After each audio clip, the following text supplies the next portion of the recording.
국민 여러분, 안녕하십니까? 여기는 대한민국 대표 정치 전문 플랫폼 한국정치TV입니다.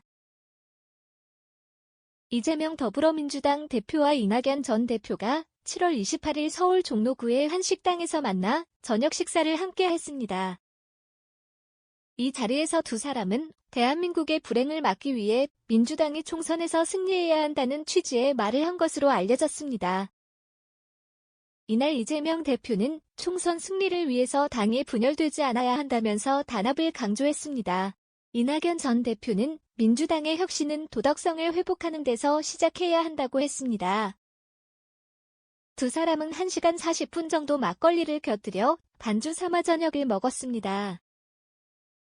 이재명 대표 측에서는 당대표실 정무조정실장인 김영진 의원이 배석했습니다. 이낙연 전 대표 측에서는 윤영찬 의원이 배석했습니다. 이 자리에서 이재명 대표는 이낙연 전 대표의 귀국을 환영하는 뜻에서 꽃다발을 전달했습니다. 그러면서 선거에 많이 쓰셨는데 제대로 감사 인사도 못 드렸다고 했습니다.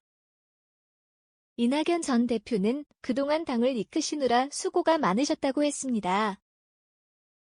두 사람은 윤석열 대통령은 국민의 삶이나 국가의 미래에 대해 전혀 관심이 없다면서 내년 총선 승리의 중요성에 동의했습니다. 그러나 서로 강조하는 점에는 차이가 있었습니다. 이재명 대표는 총선 승리를 위해서는 당의 단합이 가장 중요하고 당이 분열되지 않도록 잘 이끌고 가는 것이 필요하다고 했습니다. 그러면서 이낙연 전 총리께서 많이 도와달라고 했다.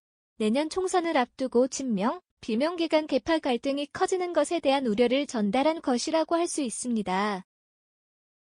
한편 이낙연 전 대표는 민주당을 최상의 상태로 만들기 위해서는 대담한 혁신이 필요하며 혁신을 통해 단합하고 국민의 신뢰를 다시 얻어야 한다고 했습니다.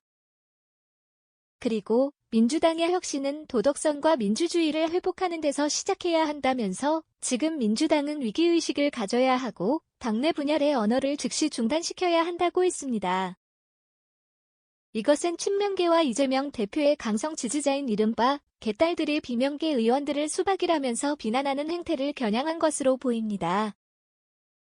이에 대해 한 비명계 의원은 이재명 전 대표가 도덕성 문제를 지적한 것은 전당대회 돈봉투 사태와 김남국 의원 코인 사태뿐 아니라 이재명 대표의 사법 리스크도 겨냥한 것 아니겠느냐라고 말했습니다. 지금까지 대한민국 대표 정치 플랫폼 한국정치TV였습니다. 한국정치TV는 국내 최초로 탄생한 어느 쪽에도 치우치지 않는 독립 정치 전문 미디어입니다. 회원 여러분의 구독과 알림, 자발적인 후원은 한국정치TV에게 큰 힘이 됩니다.